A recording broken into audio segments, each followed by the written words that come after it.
Pearl TV! As you can see guys, I'm wearing my apron. Itong apron na to guys, pasadya ako to guys sa friend ko na mananahi.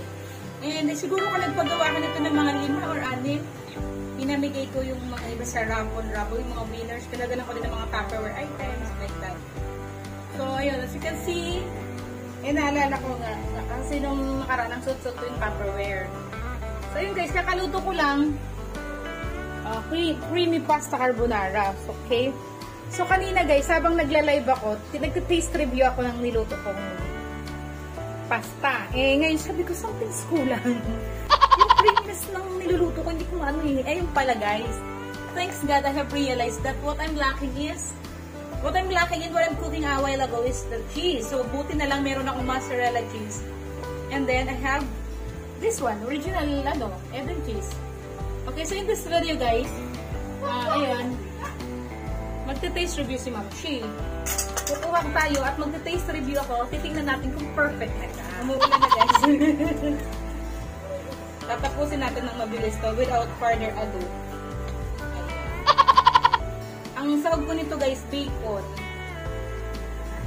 Kalahating kilo to guys nililuto ko. Pang ilang araw na to guys kasi diba may bagyo. Isahang luto na lang. Taste review ni Ma'am Shi. Taste review lang naman. Kaya we don't need to Ay, lagay natin yung may cheesy. Ayan.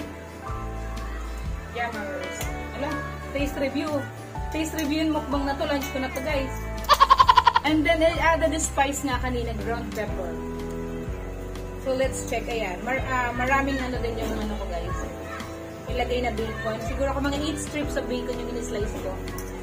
Okay. So, titikman na ni Ma'am Shi kung masarap. Perfect na ba?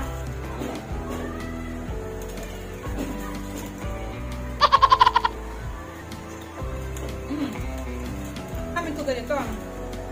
Now, since I'm cooking half kilo of Barilla pasta, sabi ko parang kukulangin. Buti may mga backup pa akong ibang carbonara sauce. Ayan, meron ganito. Meron pa akong mga nakatagong ganyan. So, sabi ko dagdagan ko kasi baka maging matabang at kukulangin sa half. Kasi parang pang, yung ganito guys, parang pang 1/4 kilo lang to. 1/4 kilo of pasta.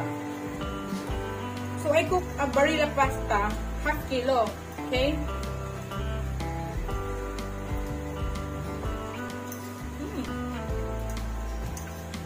Sarap. Kadalasan guys, nagluluto ako nito. Ang ko lang, ang sahog ko lang is mushroom. Pero luckily, I have bacon sa ref. Nanilalaan ko talaga sa pagluluto ng pasta soon. So sabi ko magluto na nga ako ngayon.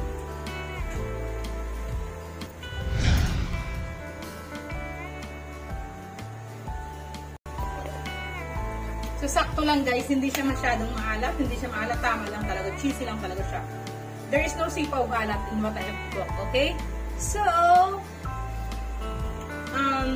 easy lang, quick and easy. Very quick and easy lang guys.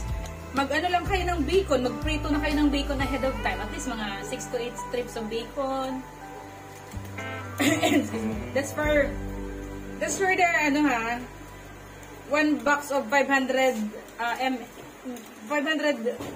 grams of Barilla noodles, okay? And also, I'm going to upload the manner of cooking the Barilla pasta so it will not get so, guys, malambot pa. Okay, so that's the discarte.